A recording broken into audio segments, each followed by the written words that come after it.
Welcome everyone to the Power Half Hour. This week we have a very special guest, one of our very own, Mr. Neil Sharma. Only 2 years in the business and absolutely crushing the real estate industry right now. Up and coming superstar. Man, thank you for being here.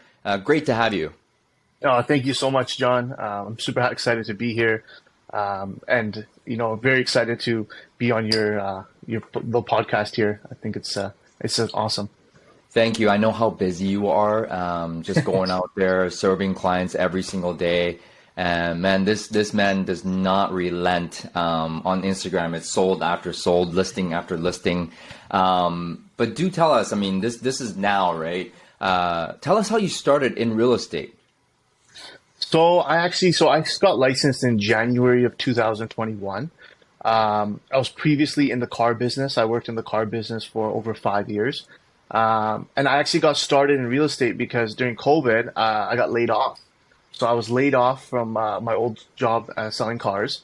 And I was like, you know what else can I do? Yeah, like it just, at that moment, I'm like, everybody was off. The dealerships were shutting down. Places were, nothing's really going on at the time. And I decided to sign up for my real estate course in 2020. And I ended up passing. And then 2021, I got licensed. And then I kind of just went on from there. Yeah, it sounds really simple. I think that's a journey in itself. So you started selling cars while in university studying criminology. Yeah. And so you did that for 5 years and then jumped into real estate. Yeah. You were shadowing just do tell us about that whole Sure. journey. Yeah, I can tell you the whole thing. So basically, when I got hired at selling cars, I was working for Open Road Auto Group. I started there. I was about 19 years old, 20 years old, and I got in right away to, I was working at BMW Langley. Shout out to those guys, a great team over there. And I stayed there for quite a bit of time. I also went to school because I wanted to become a lawyer. I was looking to study criminology, law enforcement, something like that, work in the criminal justice field. And I did that. I did my degree. It took me longer than usual because I was obviously working as well. But I fell in love with the whole sales thing, this whole sales process. Just helping, clients and working in a sales environment was just something I just really enjoyed. So once I finished my degree, I went full time, and I was already full time, but I went full on into car sales. I love cars. I'm a huge car guy, so big passion of mine. So I loved it. It was awesome. But I always I had a lot of clients. Like some of my clients some of the realtors I've even worked with, they know me because they purchased vehicles off me. So it was pretty funny. Like, yeah, we'd run into each other and they're like, "Hey, you're not there anymore." I'm like, "No, I'm doing real estate." So it was cool. Like, just speaking to them, I'd pick their brains as they would come in and ask them, how's real estate? What's it like? And a lot of them, to be honest, motivated me to do it as well. They were like, "Hey, man, you should do this. You would crush it." And I was like, I don't know. Like, I know everything about cars, and I was like, I love cars. So I just kind of stayed in that in the car business. I never really thought about it fully. And then, going to school was already tough enough as it was, and doing that. And once I graduated, you kind of get this time where you're like, I want to take a little bit of time and just work and just, and then that's when COVID hit, right? So COVID comes across. So I was 2020, I was 25 years old. I got my license then. I'm 27 now. And then that's the time when COVID hit, I'm like, there's not much to do, right? Everyone's at home. Everything's on lockdown. Schools are closed, everything's closed, but real estate course was still open. So I decided to do it. I did the online training, I did everything. And then luckily I passed. I passed in November of 2020, and then I got officially my full license in January. Of 2021. That's when I could actually start, selling and stuff like that. So, and I was still, so I had both jobs. I did both for a little bit.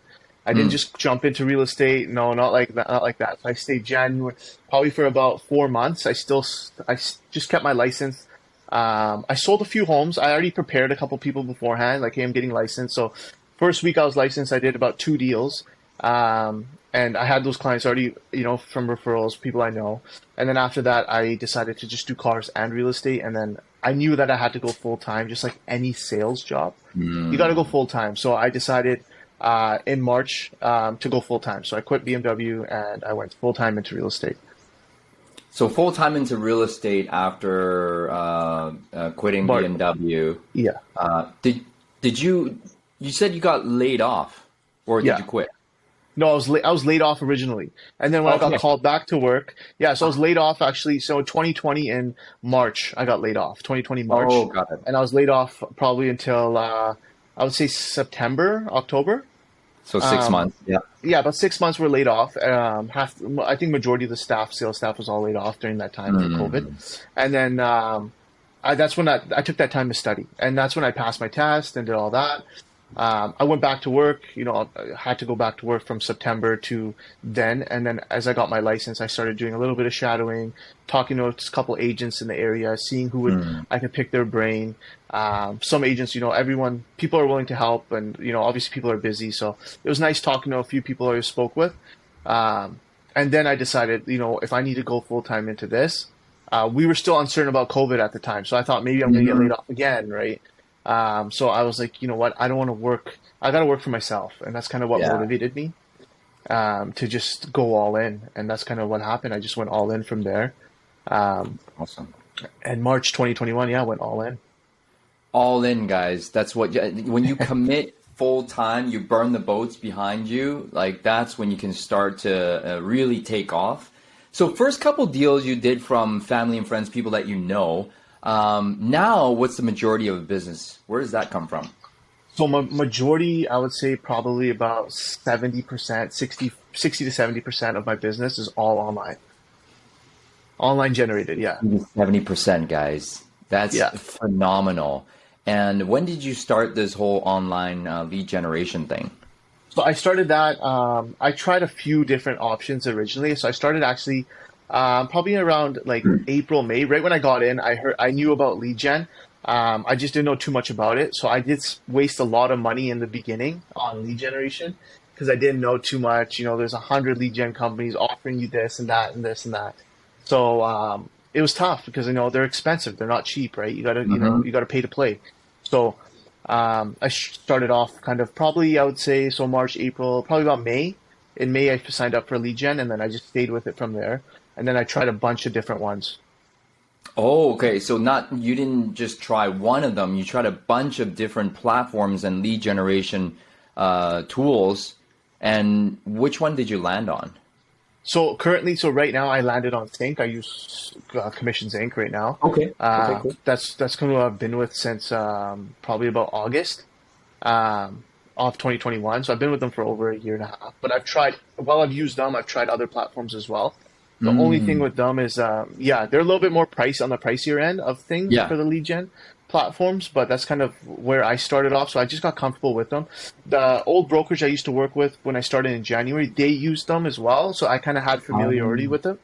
got So I it. was like, you know what? And I didn't know too much about the other ones, but when I found out, there's so many out there and stuff like that, I've been actually experimenting with new ones now, just to try to see what else would be better and fit, the platform a little bit more.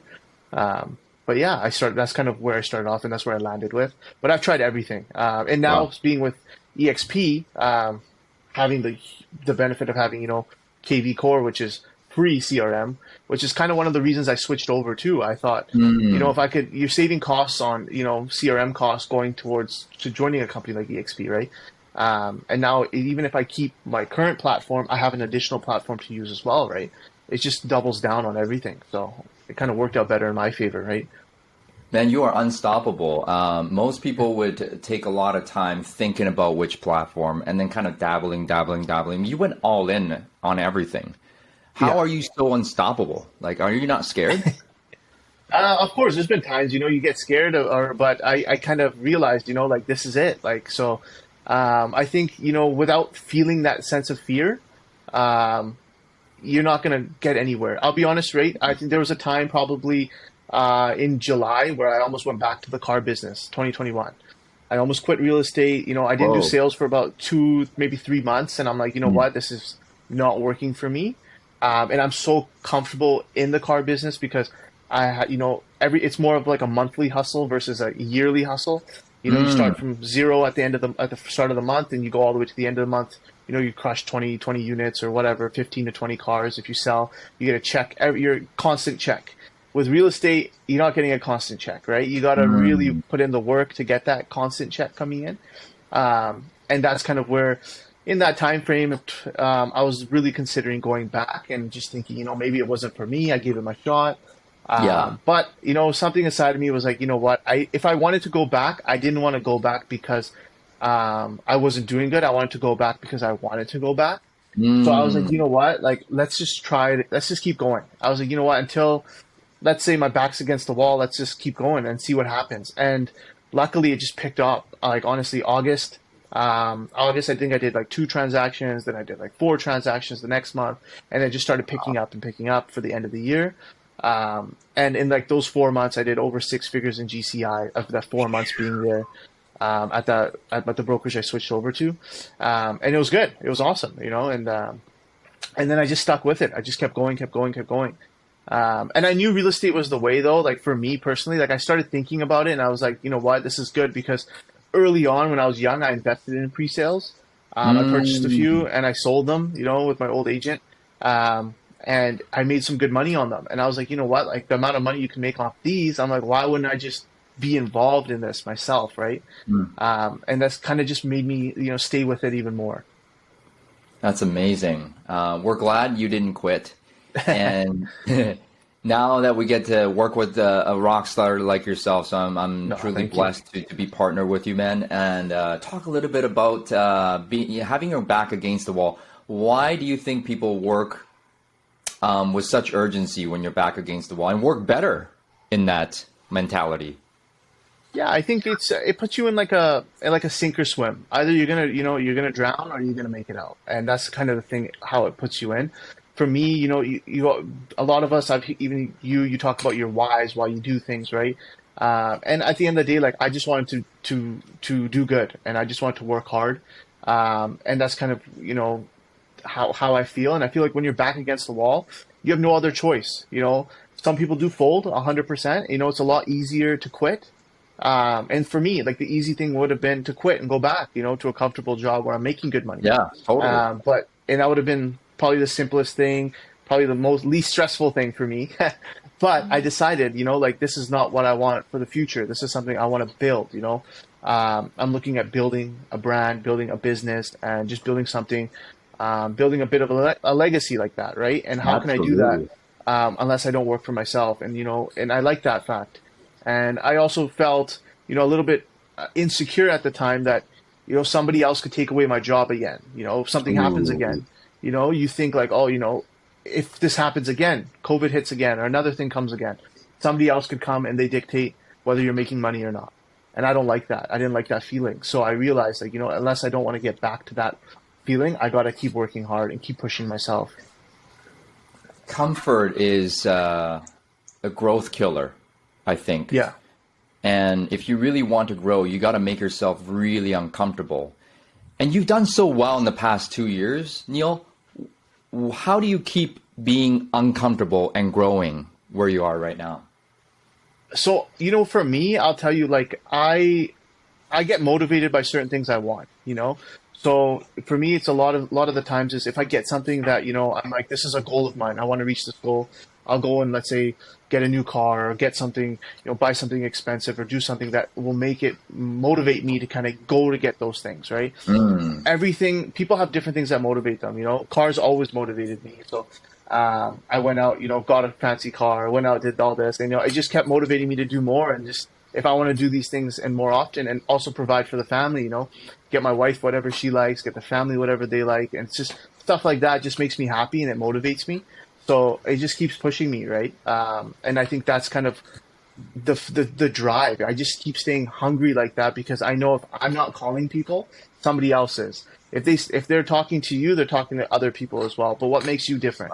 It's all about sense of urgency, talking to clients, having a good script in place. And I think those play probably a huge factor in kind of the way that I do my business. Is that I like if you ask my wife, anytime we go out, I have my iPad, I have cellular on my iPad. It's with me everywhere. And the iPad, the reason I take my iPad with me is because my phone, obviously the phone's better, but the iPad, I can reply to text messages through like the CRM system. I can touch base with my clients on there. But even if we're out for dinner and a hot lead comes in and somebody wants to call right away, I know exactly I can pull up Paragon, look up the properties, this, that, and get on the phone, right? And then we've had times like that where, she gets kind of annoyed by me, but it's part of the game, right? So, It is um, part of the game. Yeah. How do you balance the relationship, the marriage now? Because you're newlyweds, right? Almost yeah, a year in. yes, just over a year. Yeah. So how do you balance that marriage versus like workload? I think so. Me and my wife have been together for quite a bit of time, so I think she kind Okay. of knows. She knows about me, and she knows how like my lifestyle was and is currently. So even when we started dating and stuff like that, like I was always busy, just always working, working, working, and I think she's adjusted to that as well. And having a supportive partner is something huge. So any single agents out there, if you find somebody, make sure they're a supportive partner.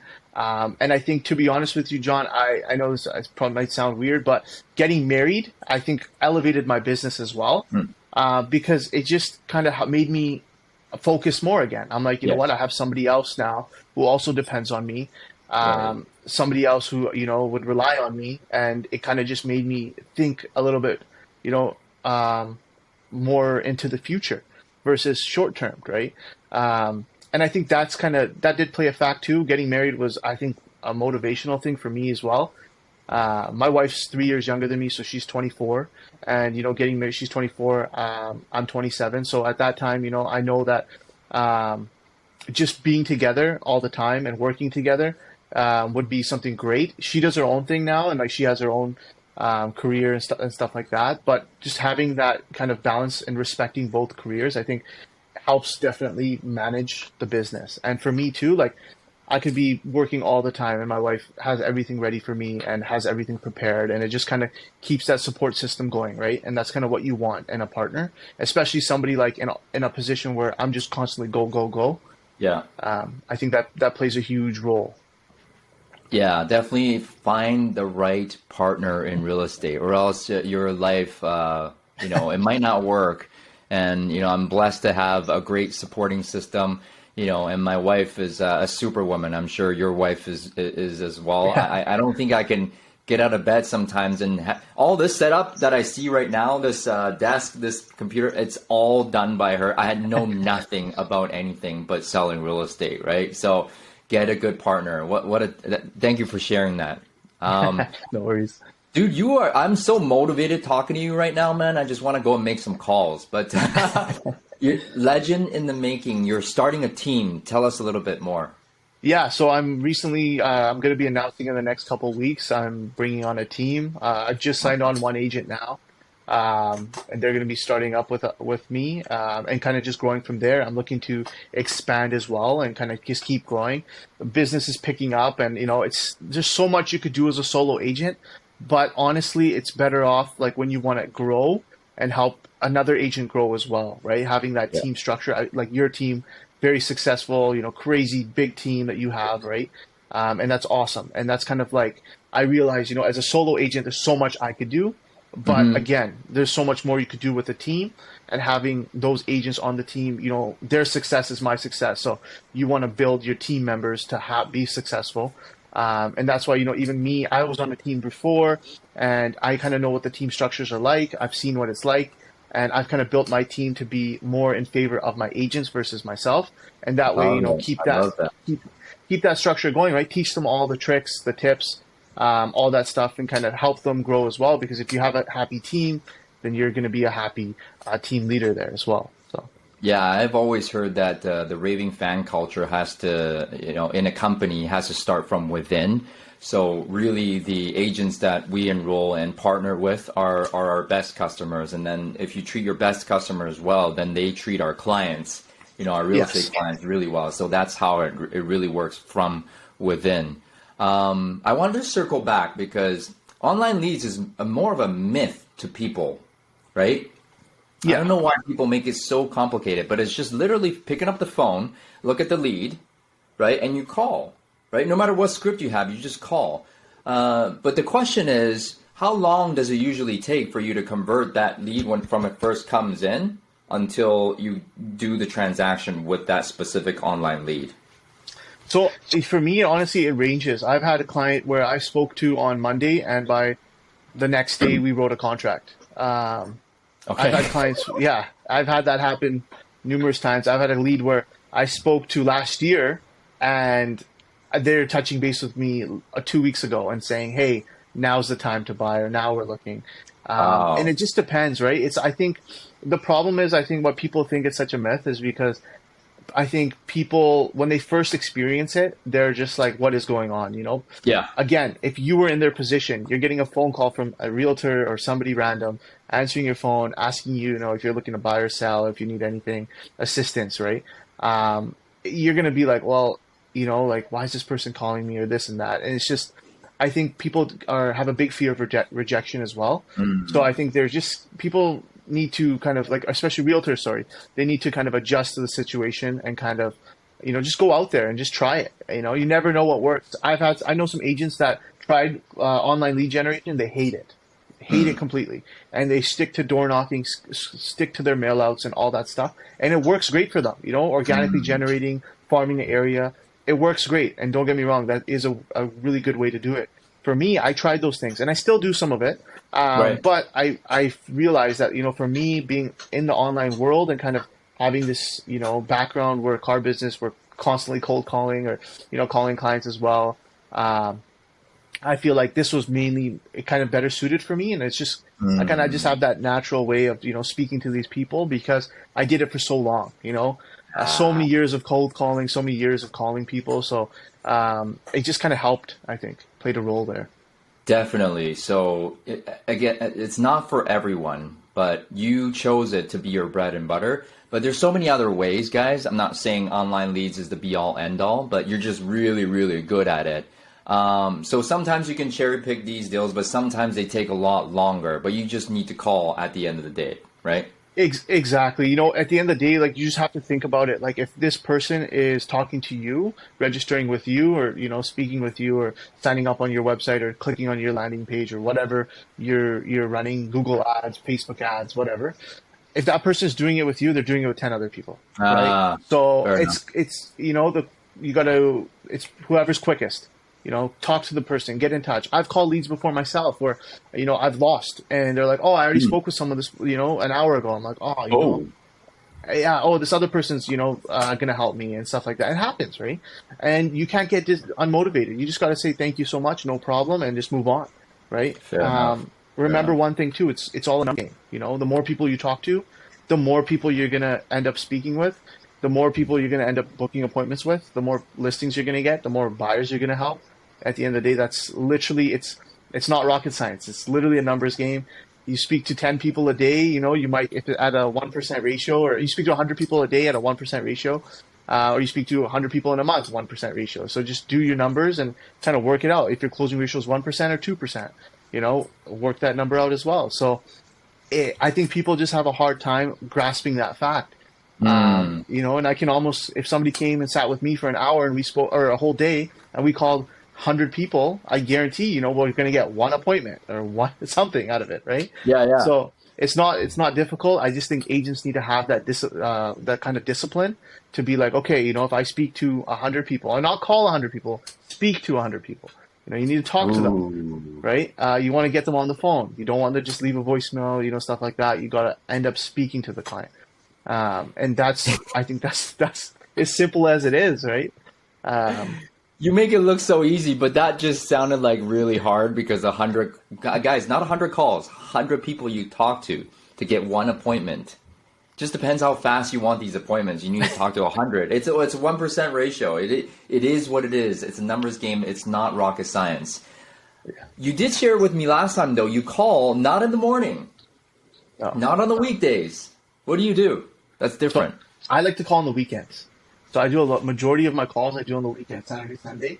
If I'm not taking clients out or if I have client appointments, I'll always book them through open house time. So I'll go there and still take my buyers out or help my sellers or whatever. But for myself, I like to make my calls on the weekend. The reason being is I've noticed personally that I have a huge, much higher success rate of getting that person on the phone on the weekend.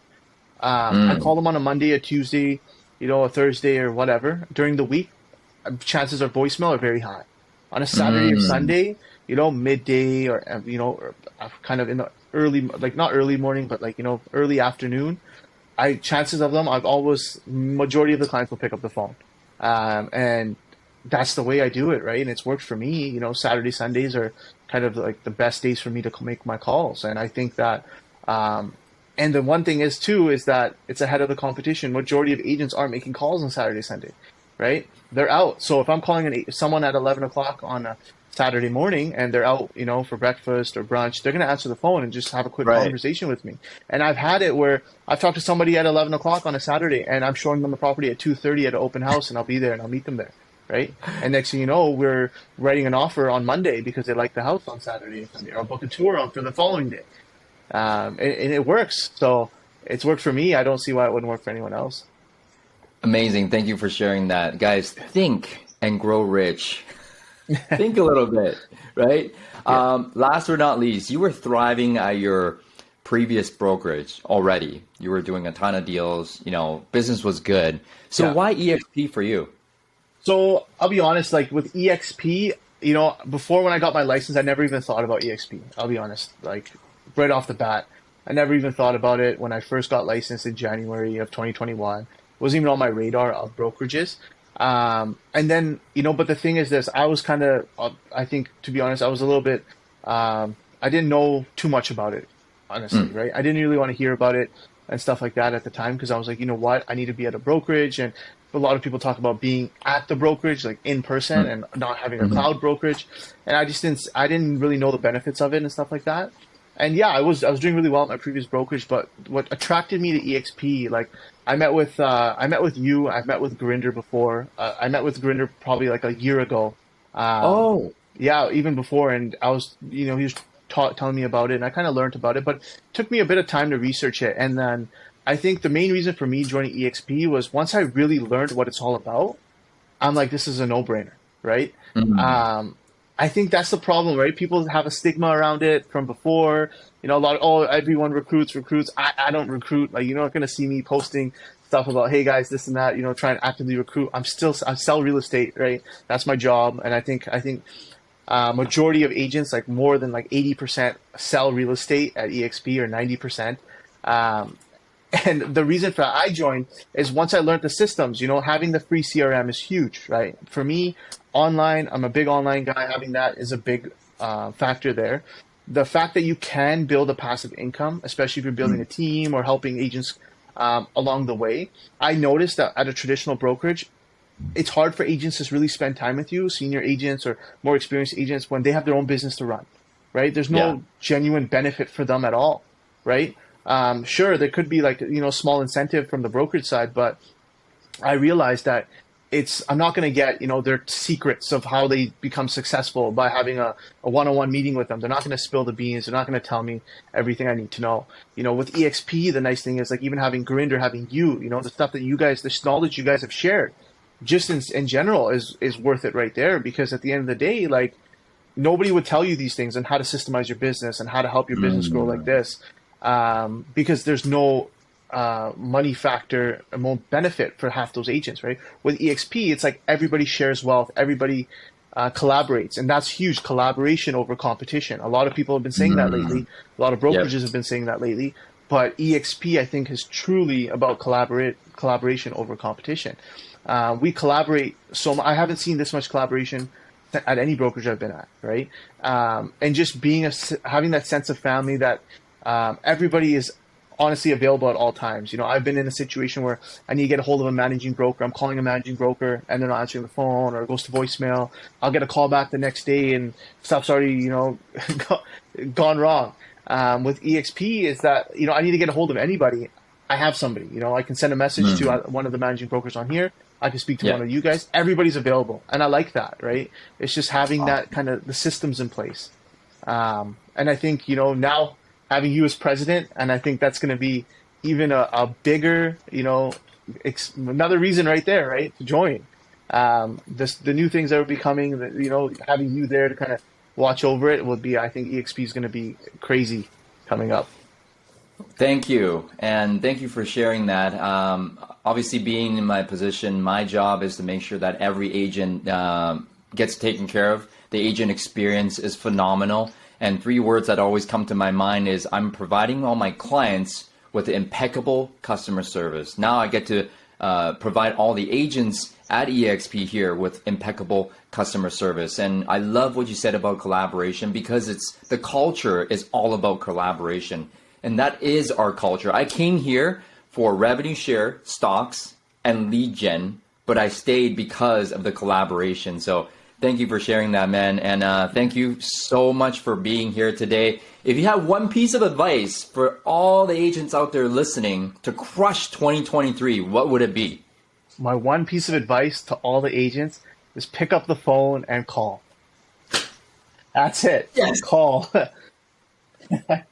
My man, dude, can't be simpler enough than that, guys. Just pick up the phone and call. And if you're looking to join Neil Sharma's team, please reach out to him on social media. He's starting a team that's super exciting. Neil, thank you so much for today. Thank you for all that you do. I appreciate your partnership.